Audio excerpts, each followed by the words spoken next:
Ahora sí, ¿la lista? Yes. All right, let's do this. Elia Esparza, thank you so much for accepting my invite to be here. You definitely have an amazing story that I want to share. I do have to confess, though, two things. Well, I'm nervous, extremely nervous for two reasons. Number one is that you have done thousands of interviews. You have done also many podcasts. So you have your own podcast, which I was telling you right before that I really, really like. So there's that added pressure that you have to do good because she will know compared to the others if it's going to be good or not. So I have that. And the other reason why I'm extremely nervous right now is because we go to the same gym. And what I noticed is that we go around the same time. So like, oh, if she doesn't like it, she's going to say hi to me, or how is she going to say hi to me as far as like, hey, oh, what's up, Eli? How are you? How's everything? Or is she really going to be like, oh, I liked it? And what type of relationship are we going to have after today that we see each other? So I'm like, oh, okay. Those are the things that I start thinking about, by the way. I think you're overthinking it. Of course. But again, thank you for being here. For those who may not know who you are, Elia Maria Esparza, please give us a brief bio on who you are. Yes, well, I am a singer, songwriter, and content creator. I have my own music on Spotify and YouTube, and I also make YouTube videos. And yeah, that's pretty much what I do. I'm a performer. Nice. Yeah. Talk to us about your start in music or your own performance. Yeah, well, I mean, I started taking voice lessons when I was around 9 or 10, and then continued through my teens in choir, theater, musical theater. I was trained classically in opera. And when I was choosing colleges, I actually decided to go to the New York Conservatory for Dramatic Arts for Film and Television, which is just a fancy name for a school for acting. Yeah. And so when I was 17, I moved to New York. And I was really focusing on acting, but then music called my name still. And I started working in studios and doing demos, writing songs. And just from there, I've never stopped. I've always wanted to be on stage, performing, doing my own thing. And it's just always been part of me. So, but I definitely think I started young. Like I would listen to Mariah Carey and Vogue and Whitney Houston and sing at, all the Christmas parties and things like that when I was a kid. So I think it was just always in me to sing and perform. You come a family of singers or performers? Yeah, well, my parents sing wonderfully. They never pursued it like in any professional way, but they definitely can sing. And there's a few other family members that I have that can sing as well. Nice. Let's talk a little bit about the importance of having parents. In your case, I believe that, not that you were lucky, but when I think about Hispanic parents or even most parents, the truth is that even though when we are young, we normally have dreams of being athletes, singers, actors. And yeah, your parent will listen to you, but the fact is that they know it's just a phase and that they want you to get a college degree, they want you to work an 8 to 5, and usually they don't support you as far as, okay, you want to sing, you want to do this? Let's do it. And it sounds like in your case, when you were 9, by them allowing you to take those classes and also by what kept on going in your career, you had parents that nurture that. So talk to me about the importance about that. Yeah, I mean, I'm extremely blessed. Both my parents have always been extremely supportive of my dreams, and my mom put me in dance, in piano, in singing lessons. Anything I wanted to try, they always let me try it. I did ballet, I did sewing classes, like I did a bunch of different things. And then as I got older and was more focused on music and singing and theater, they never once told me that I couldn't do it. And I think it's a huge, thing for me as like just getting older, looking back of like, wow, I was never put down, at least by my parents, to not pursue my dreams. And they came to every show and they still come to every show. And like whatever dream I've ever had, like, even getting side jobs and things like that, they were always super supportive. And I'm actually shocked that they let me move to New York when I was 17. Not because I was a bad kid. It was more because they were kind of strict. Like I couldn't go out. I didn't like go party or drink or do any of that crazy stuff, but they let me move to New York. So I think they really raised me well and with a level head. And I think if they hadn't been supportive, I don't know if I would have pursued my dreams. I don't know if I'd had the confidence to do it. But definitely, like, even to this day, they still support me 1,000%, and I'm so grateful for that. Nice. I know you give voice lessons. I imagine that you also interact with a lot of kids. Do you see the opposite? Maybe some kids that they have really good talent, that they have pretty big dreams, but maybe their parents not being as supportive as yours? Not necessarily, because I think, for the most part, their parents are paying for it. And so the fact that they're even paying for it, investing in what their child wants to do, for the most part, I've experienced really supportive parents, or parents that are like, oh, like, how's she doing, because they might not have any idea of like the music world and anything like that. I more see that the kids, because they're young, and they go through some confidence issues, but one of my big things as we work together is to make sure that they know voice singing and like musicals and all of that is all mental. Like, it's a huge mental thing. What do you mean by that? So, like, if I believe I can't sing something, my body will respond that way. But if I at least give myself the chance to try and hit a high note or sing a song that is difficult, or, things like that, like try new things, then you never know what can happen from there. And I've experienced that even as an adult, like when I thought, oh, I've reached my musical point, like I can't sing any higher, I can't sing any lower. And I've had breakthroughs as an adult, and I realized a lot of it was because I thought I couldn't before. I was like, oh no, I can't sing that high, or I can't hit that note, or I can't sing that song. But the moment you start to put that, wall in front of you, then your body responds the same way. So I try to integrate not only the technique of singing, but also the mentality, and really just raise the confidence of these kids. Because, when I was, growing up, even though I was confident, I would get so nervous, shaking, didn't want to sing in front of anyone type of thing. And I wish I had gotten over that a little bit sooner. I think everyone, has their journey, but I was like, wow, like, what was I so nervous about? Like, this is my gift. This is like what I was born with, born to share something.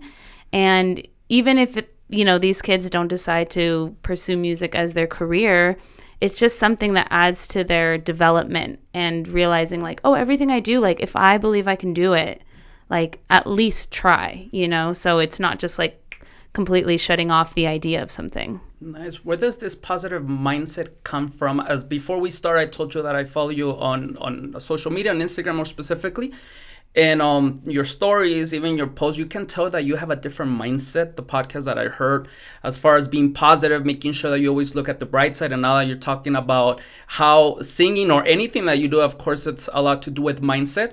Looking back, where do you think it comes from, this mentality? Well, I grew up in a good, like, positive home, reinforcement and all of that. And then I was always just naturally, like, super hyper, super optimistic, like, wishing my life was a movie kind of mentality, which can be delusional. But at the same time, I think I always know in the back of my head, like, everything's going to work out. Like, I don't know how it's going to work out, but it's going to work out. Along with my faith, like, I do believe in God, and I do believe there's a reason why I've always been put in positions to use my talent, whether that's singing or performing or just, hosting or talking to people. So I'm like, there has to be a reason. There can't just be like, all of this is random. Or if it is, like, at least I believe there is a reason. And when I moved to New York when I was 17, I definitely grew up really quick, because I was like, I don't want my parents' help. Like, I want to get a job, all this stuff. And you learn really fast, becoming an adult, you're like, I have to figure this out. And I've been through a lot of experiences, but in the end, I do, attribute my positivity to my faith and to my personality, because I feel like that's how I naturally am. But also, like, I love to learn. So I like to read books, self-help books, and listen to podcasts and research and watch documentaries and things like that on, positivity or productivity or, things of success and stuff like that. So I've always been like, I love to read that stuff or listen to it. And so I think when you're constantly feeding your mind that kind of content, you just naturally start to think that way as well. Because, I'm not like 1,000% positive all the time. I have my days where I'm like, what am I doing with my life? Like, what am I doing? Many mental breakdowns. But I think in the end, like, the core of me really focuses on, like, having my faith and then also continuing to learn and fill myself with knowledge and create that mindset for myself every single day. Nice. Well, thank you so much for sharing as you're telling me this. So far, that has been the common denominator for people that are positive, that have a positive mindset. Shane talked about it. I know Lizzie talked about it as well. As far as the fact of wanting to learn, not thinking that, oh, that's it. You know, this like, is I know everything. Exactly. Yeah. I know everything. My life is good. Yeah. Wait, if it's good, I'm sure it can get better. Yeah. That's one of the reasons I'm doing this, because again, I want to expand on my circle of influence.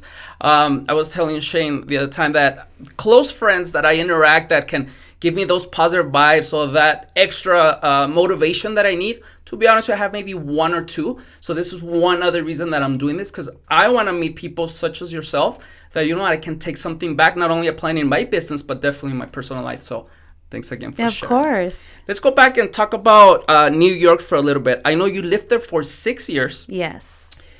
You talked about it a little bit, but what are some other things that you learned from living by yourself in New York, by the way? It wasn't just any place. I mean, it's definitely like a hustle city. Like, if you don't make it happen, someone else will type of situation. So, you know, I moved there really young, and I went to an acting school and we're all artists, so we were crazy and out of control, and I really had to learn how to manage my time, my money, my effort, my everything. And so I learned a lot. I feel like it really set me up for the rest of my life. Whether I ever live in New York again, I hope to one day, but that city, the energy and everything that's happening, you just never know what's going to happen. Like, you literally never know where you're going to end up at the end of the day. And I had so many incredible experiences, but the thing it taught me the most was to make the most out of my time and the most out of my money, because I was definitely not rolling in any Benjamins at the time. So I learned how to hustle, work jobs, work gigs, staying up all night at studios. I worked as a clown. Like, I didn't have any ego. Like, I worked any job I could do. I was a babysitter. I was a bouncer. I was a hostess, a waitress. Excuse me, you were a bouncer? Yeah. Okay. I was checking IDs at a bar that I couldn't even get into. I think I was like 19. And yeah, and the struggle was real, but it taught me so many life lessons about working hard. And now I attain those things, so I'm like, like, when I moved back to El Paso, I was like, life is so easy here. Like, it's so nice and so convenient. And it also made me appreciate not that El Paso is like a simple place, but like the simpler life, because New York is go, go, go, go, go, get slapped in the face, hit the floor, and then get back up, and you have to keep going. And there's no mercy. There's no, oh, are you okay? It's just, you go and you do it. And you don't really have a choice, but somehow you make it happen. You know, when you're put in those positions where you're like, whether you have a deadline or you need that last, you know, part of money to make rent and things like that, like, you just make it happen. And so that mentality coming, you know, moving cities back here is like gold, because I'm like, oh, we could do this, this, and this, and this, and I don't have to, you know, ride the subway for an hour to and from. And, you know, like, there's so many things that I appreciate in El Paso that I didn't have in New York. And so that as well, like, has been a huge thing for me, because I'm like, you guys don't even know, like, the only time I could record was like at 10 p.m. and riding the subway home at 5 in the morning and things like that. Still making it happen. You somehow make it happen. Like, you just make it happen because you have to. You don't have a choice. You do make it happen if you have that right mindset, because also the opposite can happen to you, right? So what that tells me, and correct me if I'm wrong, even at 17, you already knew that if something, like, again, you had to work harder, you had to do whatever the circumstance was, you had to make it happen. But maybe someone not having that positive mindset, or that mindset that, you know what, somehow, some way I'll make it work here. I mean, it can break you. Again, you could spend all your money. Maybe you can say, you know what, this is not for me, and go back to whatever it is. So that tells me, again, that even from that age, you already knew that that was what you wanted to do, but because you had that mindset. Yeah. I mean, I think I'm not going to lie and say like I was totally strong the entire time. Like by the time I left New York, I was like, I need to get out of the city. I was extremely stressed. I was jaded. I wouldn't say that I was like in a good place mentally or physically. But everything again happens for a reason, because I left New York to go to The Voice, and then I moved here right after, and it just felt so meant to be, and I never thought I would leave New York, probably because of my pride, probably because it's like, if I leave New York, that means I failed, and that's not true, so it definitely taught me a lot. It taught me how to stick to my routine. It taught me to stick to my word as well, because I find that so many people will commit to something and either not show up or not do it or cancel. And to me, like, I don't do that. Like, I show up no matter the circumstances. Nice. You know how happy it makes me feel, like interacting with people that think the same way. You do have to watch episode 1, which I will. You confess you did not, so everything can make a little bit more sense. But thank you once again. Let's talk about New York, but I also want to talk about during your New York times, when the time that you were in New York, that's when you got called to audition for The Voice, right? And this happened because you had auditioned previously. You had also uploaded, there's different videos of you singing, so they already knew that the talent was there. So The Voice calls you to audition in LA. Let's talk a little bit about your experience during The Voice, please. Yeah, so I mean, I was just like living my life, and I had auditioned for The Voice when I was 15, 16, 17, 21, and so I was 24 at this time, and I had just started to put videos on YouTube. I had just gained the confidence to just be like, I'm going to start putting up videos and things like that. I think I only had like 3 or 4 videos up, and I got a call, and they asked me to be on the show. Like, there's a whole process before you even get on television. Usually you go audition, and then you go through several producer rounds. But I skipped all that, and they just flew me out straight to LA to like audition for the show. So that was like such a blessing, because I was like, that doesn't happen. That's crazy. And then I got to LA. Incredible experience. I was definitely not prepared. I met so many incredible musicians and singers and people, and made so many memories that I'll never forget, because going through that experience, it's a weird thing to go through, and only people that have been on the show understand. Just like, you don't know what's going to happen.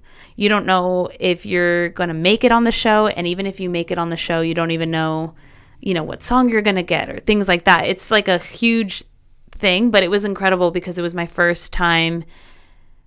It was my first time realizing that my dreams are real. I was like, I'm in Hollywood. I'm at Universal Studios. People are dressing me. I'm rehearsing with an incredible band. They have an incredible band that plays live with every single song. I'm meeting these insanely talented people who have worked with everyone on American Idol, everyone on The Voice, like singers, songwriters, and meeting Alicia Keys and Miley Cyrus and Adam Levine. And I was like, wow, like everything I've dreamed of is happening. It's like real. And I don't know if, we have our dreams, but you don't really know if they are actually achievable until you see them. You keep believing, right? And then you're hoping that they are, and then you're living it, and you're like, oh, this is what I've wanted my whole life. And so it was such a cool experience, and it also opened a lot of doors for me afterwards. Especially like you said, you had auditioned a couple of times prior to that, and then you finally make it in the show. Mm-hmm. I mean, I can just one of the top feelings for me is of accomplishment, right? Like doing something, starting something, and having that goal, and finally, again, seeing yourself out there. For me, it's one of the top feelings out there, and hearing you describe how that was and how that impacted you for the rest of your life. It tells me that in your case, it was also that feeling that, of course, it was crucial for you and for what you're doing as well right now. Yeah, it was really cool. Let's talk about that. You got eliminated. Okay. Not to go take it to the negative side, of course, but you got eliminated. Did you take that as, oh, I failed, then I'm not good enough? Maybe it was right. Well, I'm sure you have had a lot of people maybe doubting on your talent or what you were doing. So as soon as you got eliminated, talk to me about the process after. Was it, again, you know what, maybe I'm not good enough, or maybe, you know what a great experience I'm having. That tells me that I definitely have something going on, so I should continue this path. I think from the beginning, before I got eliminated, like just being on the show, I was just grateful to be there. So I was like, I know this show, whatever happens, is not my end all be all. It's not going to determine the rest of my life, the rest of my career. So I had that mindset prior. Of course, when I got eliminated, it was like, I mean, you're just crying, right? And you just don't even know. And then you get off stage, you go to an office, and they say, where do you want to fly to? We're going to get your ticket right now, and you leave tomorrow morning. That's the day of? The same day. Wow. Yeah. And so you're just like, kind of in shock. I was definitely in shock. I don't think I was like, I'm going to win the entire show. But I was like, dang, like, you know, you just, as a performer, you just want to do your best. And I do feel like my performance, that it wasn't aired, but I don't feel like that was my best performance. And so I wasn't like, I didn't feel cheated in any way. I wasn't like, I should have won or anything like that, because I was like, nope, like that was not my best performance, and that's fine. And luckily, like my family was there, so like I was able to be with them afterwards. And you know, I felt like, not like I failed, but I was like, dang, I could have done better, of course. And afterwards, I decided to come back home here to El Paso, Texas, because I was like, I had moved out of New York. And I was like, you know what? I need a break. Just like chaos of New York, chaos of The Voice. I'm just going to spend some time with my family, because I'm very close to my family. And I would only visit like once or twice a year. So I was like, I'm just going to take some time and I'll figure it out. Maybe I'll move to LA. Maybe I'll go back to New York. And I knew immediately, like the first night I got home, I was like, if I'm going to be in El Paso, I'm going to make this time productive. And I'm going to do something. I don't know what it is, but I'm going to do something. And I remember for weeks, for sure, afterwards, I would go over like the performance in my head, what I could have done differently, of course, you know, because it's just natural. But I didn't feel down at all. Like I wasn't like, I give up singing, like I'm not going to do this anymore at all. And, you know, so if I was here for a few weeks, and then the show finally aired. And once the show aired, I was booked. Like, El Paso, I was so grateful, because El Paso showed so much love and support, and people went nuts. And I didn't even think that was going to be the reaction. And I was so grateful. I was like, whoa, okay. And I just was getting calls like crazy, was getting booked to sing at hospitals, at the Sun Bowl, at the basketball, at like all of the things. I was just saying yes to everything, because I didn't have a job or anything to do. So I was like, yes, like let's do it all. And so from then on, honestly, up until COVID, I've been booked, and I've gotten a lot of opportunities here in El Paso and outside of El Paso. And I actually teamed up with Beacon Hill Recording Studios. I think I met them within those first few months, and they were like, let's make music. And so to me, it was like everything was meant to be the way it was, because even though I didn't get that far on the show, I think I was able to really maximize, you know, me being on the show and push that as far as I could go, because I was like, this is some national attention, and it's not, it doesn't come easy, and it doesn't come often. So I was like, I'm going to milk it, and I'm going to do every performance, every interview, everything I can do, and just say yes. Wow. And again, instead of taking it, you know what, in a negative way, that, you know what, it not only did, in a way, was rejection, but it was public rejection. Like everyone was watching you at that moment. I was wondering if you, like you said, it took a couple of weeks for that episode to air. If you're like, oh, let's watch it again. Maybe they made a mistake, and now this time they'll tell me that I did made it through the other round. No, yeah. That's so funny. Let's talk about self-doubt a little bit. It sounds like in your case, you were able to, again, turn that negative into a positive. But what is some advice for people that maybe struggle with rejection, self-doubt, kind of like when there's something negative happening in their life, that, again, we go to the negative side instead of, you know, let's look back and see what we can do to really go and achieve our dreams. Yeah, I mean, well, rejection, I feel, is like inevitable. So the more you try to avoid it or fight it or, you know, react in a negative way, the worse it's going to be. Because, I mean, I was in New York auditioning, you know, rejection. I never got anything. Like, do they tell you right on the spot? No, but you can feel it. Like, you just feel it. And I am I don't want to say I'm horrible, but I am. I'm really bad at auditions for acting. Like, if you give me the role and the text, I got it. But there's something about walking into a room with like 3 people with no emotions on their face, looking at you like they hate you already, that just, I was not good at it. And also, maybe I'd be better now, but my confidence levels then, like when I first started, really putting myself out there as an actress, like, bad. So I think I dealt with a lot of rejection. So by the time I got to The Voice, I was like, okay, this isn't that bad, because I've felt worse, but I would say, like, you just kind of have to take it head on. You just have to do what feels right to you. And not everyone is always going to agree with it or like it or praise you for it, but you just have to keep doing your thing. And you're going to make mistakes. Like, a lot of my YouTube videos in the early days, like, I'm definitely off, or they're not the best quality, or I shouldn't have sang that song, but you live and you learn. Like, I'm always been about, like, just doing it and then adjusting, just go for it and then adjust. Because if I sit here and plan and try and be perfect, no one's ever gonna see it, basically. And rejection, like, just comes with anything you do, especially when you're starting out. Like, you're not going to be great, whatever it is. But then if you never start, you'll never improve either. So for me, it's more just like, just start and figure it out. Like, that's the strategy I go with. Obviously, you can pre-plan certain things depending on what it is. But for me, it's like, let's just do it and see what happens and figure it out as you go. Because that's when you really see clearly, like, what you could have done differently, or, like, I should have, prepared a little more in this aspect.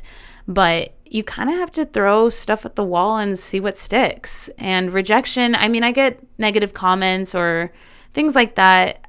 And sometimes it gets to me, but I don't let it really seep into me, because unless that person knows who I am and, like, knows the true core of me, it really doesn't matter. It's someone who's unhappy with their own life. And so rejection and negative things like that, like, you just kind of have to let it slip off. Like, you can't hold on to it too much. If someone has productive commentary on something I do, whether it's singing or performance or whatever, like, I accept that if it's done in a respectful way. But if it's like, yeah, you suck, I don't even take it into consideration, Wow.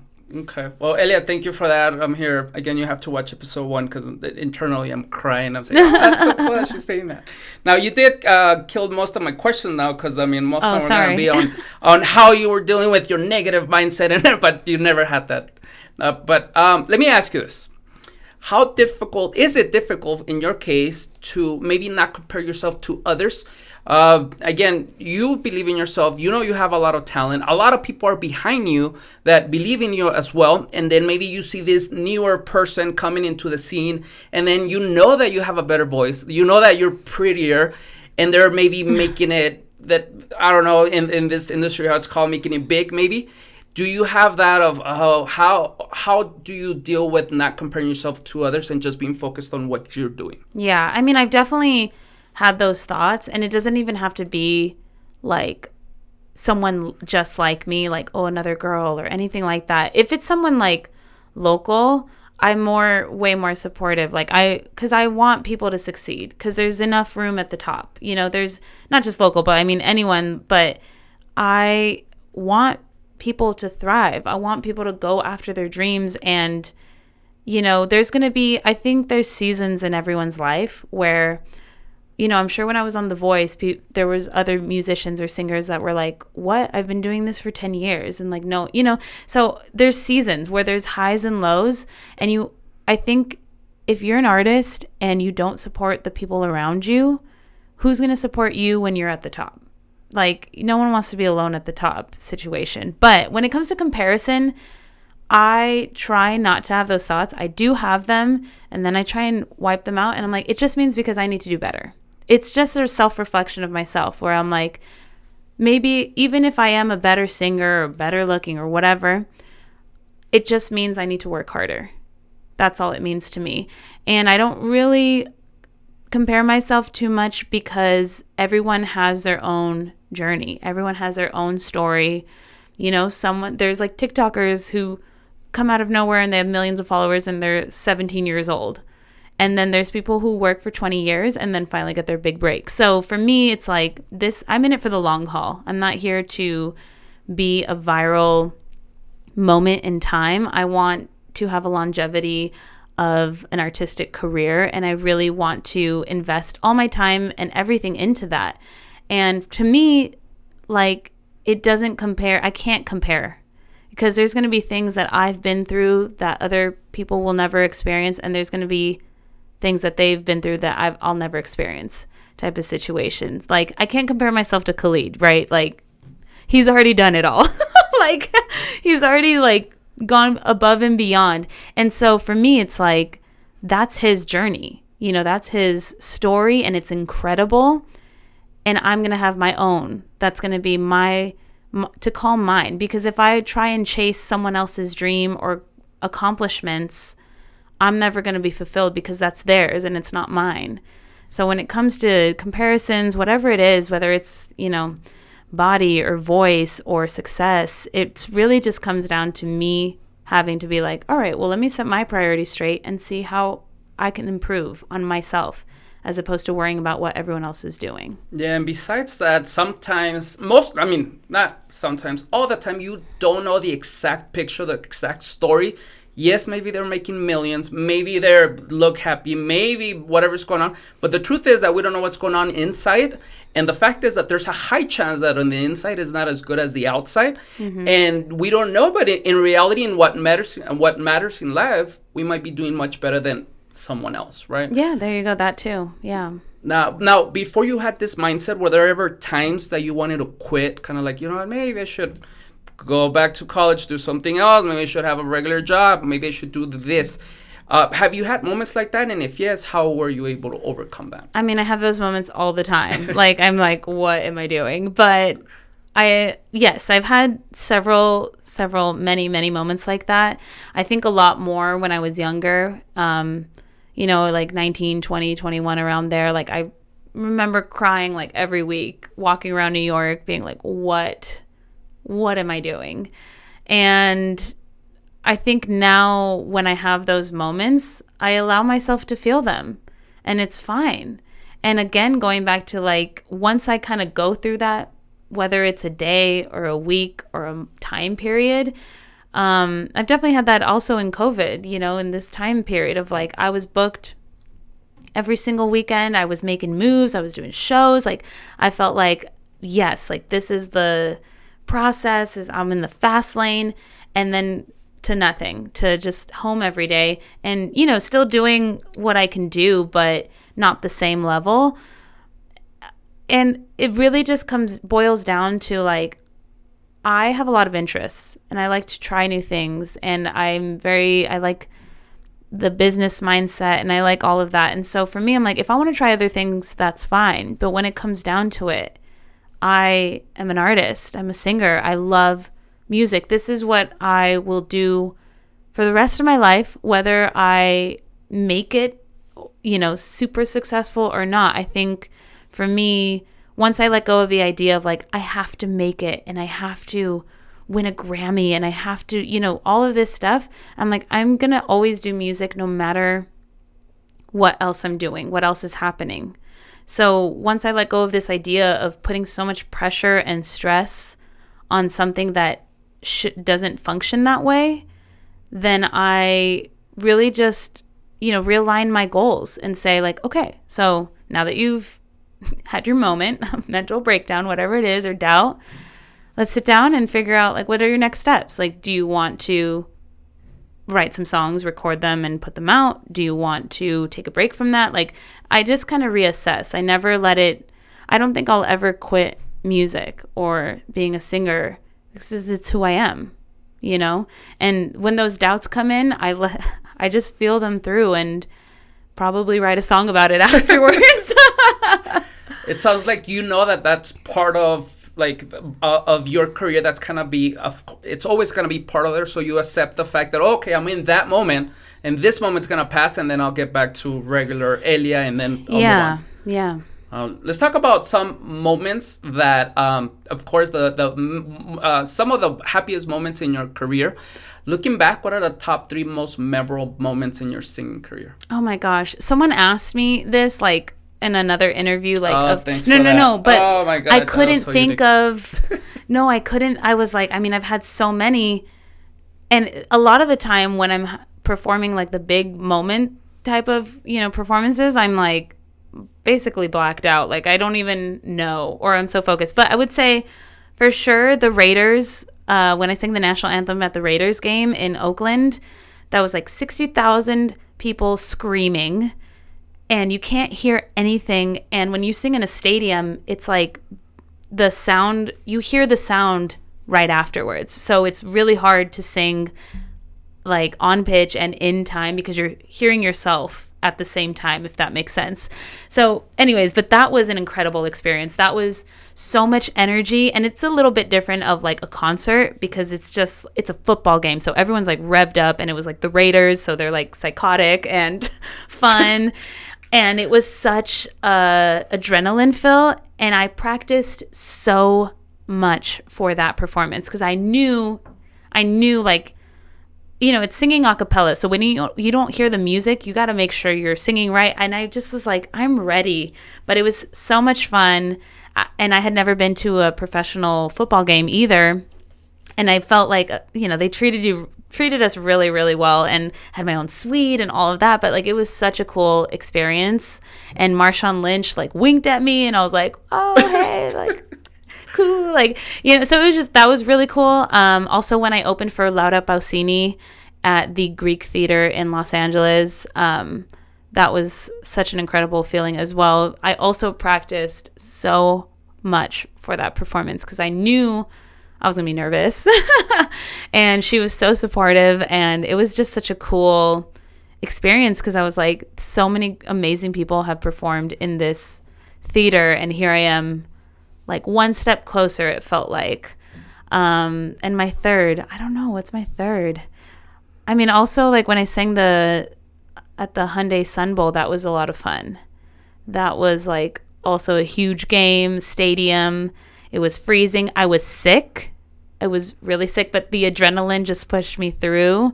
And it was cool because it was like here in my hometown, and it was like such a big show, and it was amazing. So I've definitely had a lot of incredible experiences. Nice. It sounds like all the sacrifice, all the things, the self-doubt, all the things throughout the journey. Once you're there, you're like, oh, for sure this is worth it, right? Yeah. Nice. Yeah. That's so cool. I want to talk about your boyfriend a little bit. I know he's in the music industry as well. Yes.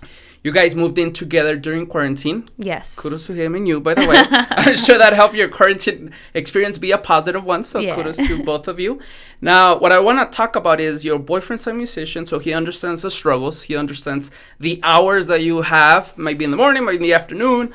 He understands that. How has that played an important role in the success of your relationship? Yeah, so he is a touring musician. He's a lead guitarist for a country band named Frank Gray. And he's definitely going to that next level with that band. So it's amazing. His name is Mark Ramos. But so when we met, I asked him to be my guitar player. And when I first moved back and I didn't know anyone. And from the jump, he's always been so supportive and 100% for the music. And so we were friends for a good period of time, like a year and a half before we started dating. Like we were like in love with each other, but we were just stubborn and dramatic. So we didn't get together for a while. But once we were together, it just clicked. It just made sense because I've never had a relationship with someone who completely understood the music, the love for music, the grind and the dream for it, because he's in the same boat as I am. And it's amazing to have because we're both on that, like we are so supportive of each other. Of course, I don't want him to leave me for a month and a half to go on tour, but if he's booked, I'm like, let's go, like go and do it and you really need that, especially when you're really trying to pursue something big like that. It's a lot of sacrifices. It's a lot of time away from home. It's a lot of late nights, or you don't know the times you're going to be gone or here and there, a lot of changes, last minute gigs, things like that. And so he's incredibly supportive, and to have someone who understands that 100% is such a blessing, because I don't even have to explain it. I never have to justify. And, you know, if I had to be like, hey, I got to go leave for a year, there's no question, there's no doubt in our relationship that he'd be like, no, you can't go. Or like, he doesn't get jealous, you know, of people coming up to me or trying to talk to me or getting messages or anything like that. So that's also nice, because I just could not. I'm a free bird. Like you know, and so is he, and we're artists, and we you can't turn down that, you know, when people are coming after you and things like that. But we have no doubt in each other for our love. Like, we're in it for the long haul, and we know there's gonna be a lot of sacrifices to be made, and, you know, probably time where we'll be apart in the future. And I say hopefully, because I hope that we're both living out our dreams. You know, I always thought when I was younger, I was like, I can't have a boyfriend because, like, you know, I just want to focus on my music and my stuff. And if I have to go somewhere, I don't want to be held down in any way. And, like, I found the perfect person to do that with, because we're both trying to live out our dreams, and we don't have to do it alone either. How exciting is that, to have someone supporting you, understanding you 100%, yeah, the struggle, what you're doing. And of course, I'm sure that sometimes when you have those negative moments, when you're sad, when you're not feeling as positive, I'm sure you guys both complement each other with, hey, let's look at the big picture, let's act as a team to make sure that we achieve our goals. So yeah, I'm happy to hear that. Let's talk about Nashville for a bit. As I was doing my research, you know, I saw that, like you said, he's part of the band, and I believe the lead singer, he's the one that moved to Nashville recently. Yes. Are there plans for your boyfriend to move, and with that, to you moving to Nashville? Yeah, I mean, so the lead singer recently moved to Nashville. I love Nashville, so that's been kind of an idea for the past few years, so it wasn't anything new when it started happening. But yeah, we definitely want to move to Nashville within the next year, and I'm so excited because I love Nashville. Even though I don't do country music, like, I love country music, and I love the songwriter aspect of it, and I'm just so excited because I love El Paso, but I don't think I would want to live my entire life here. I definitely want to live in other cities.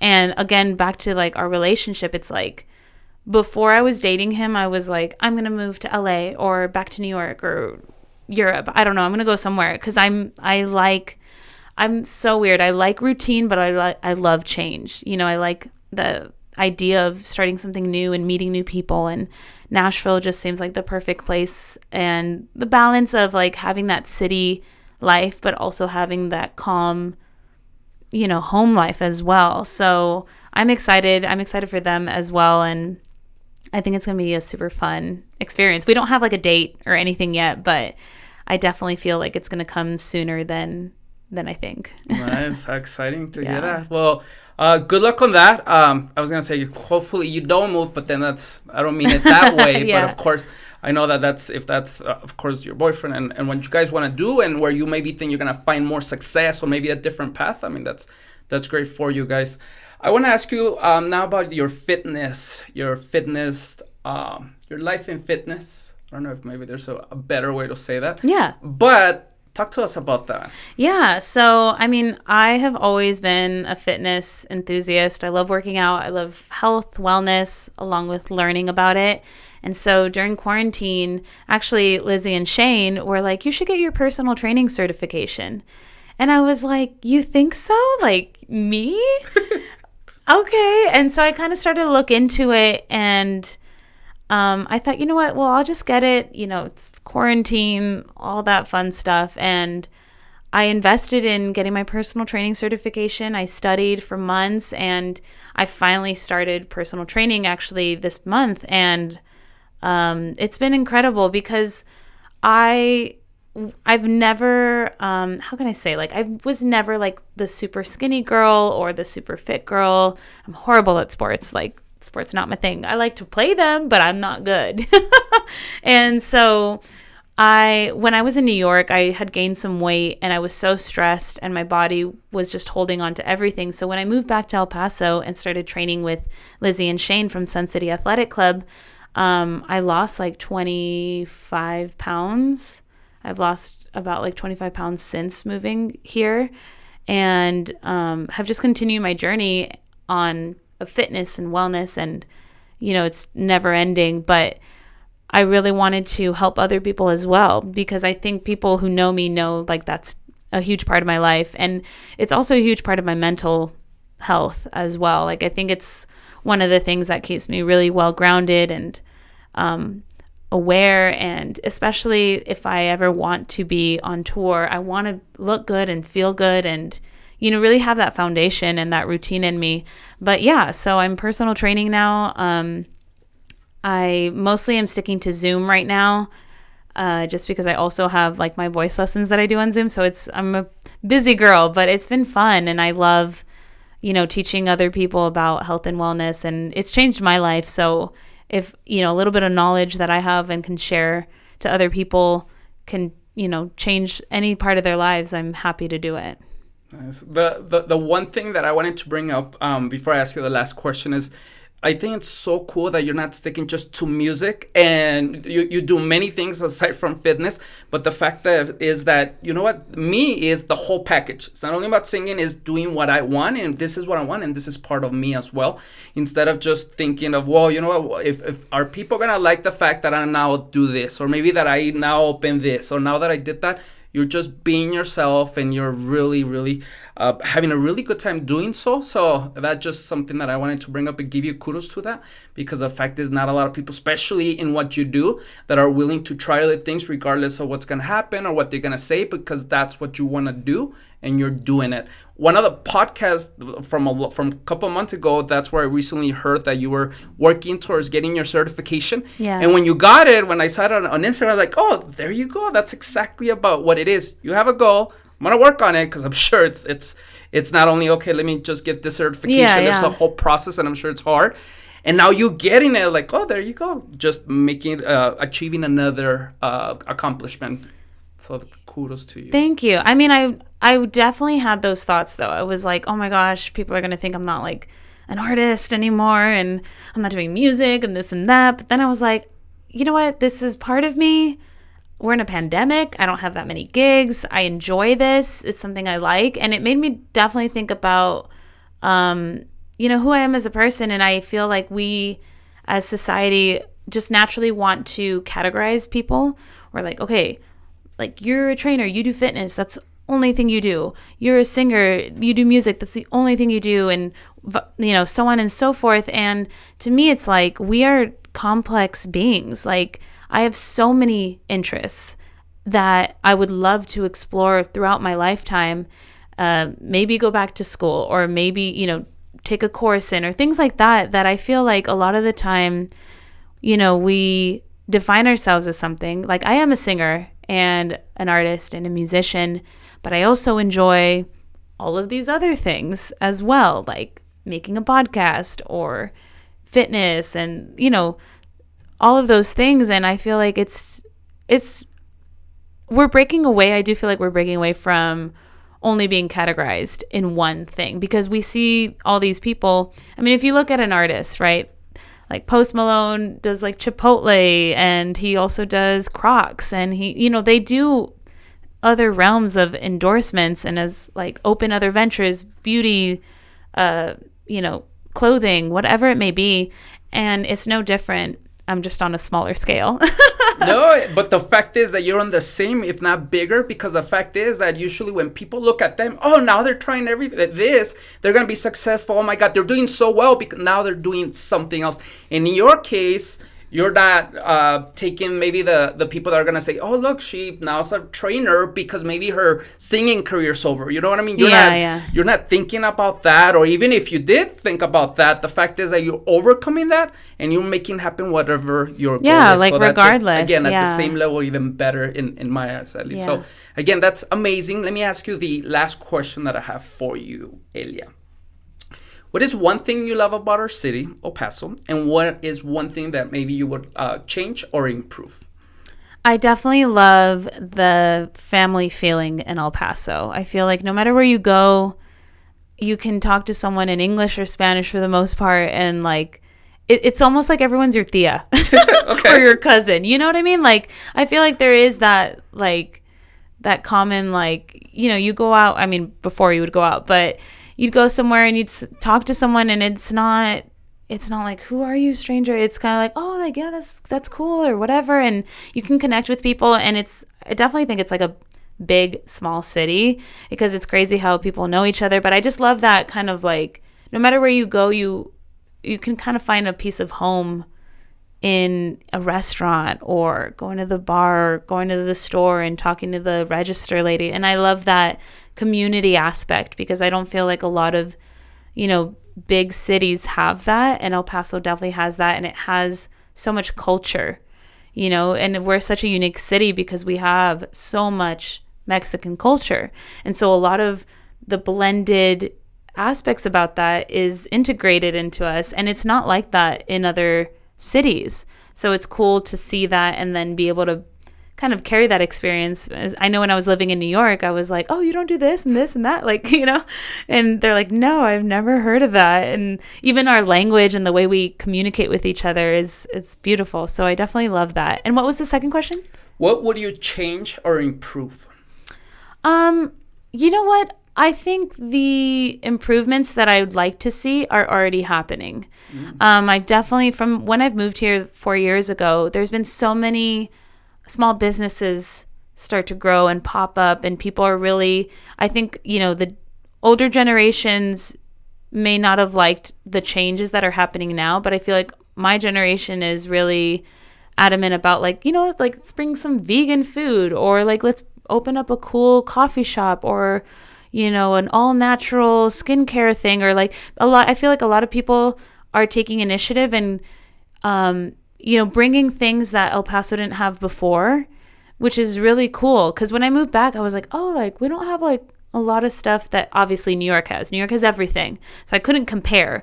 But in the past few years, we've definitely grown a lot, even in like the fitness world, yoga studios, restaurants, different types of cuisine. I think people are really bringing a lot of those businesses into El Paso, and it's locally. So it's awesome, because it, again, brings back that community aspect of like, I grew up right here with you. It's not some big corporation where, like, you know, everything is the same. It's like literally made with love and handmade. So I think the improvement of just bringing different cuisines and businesses and shops and ideas forth to the city is amazing.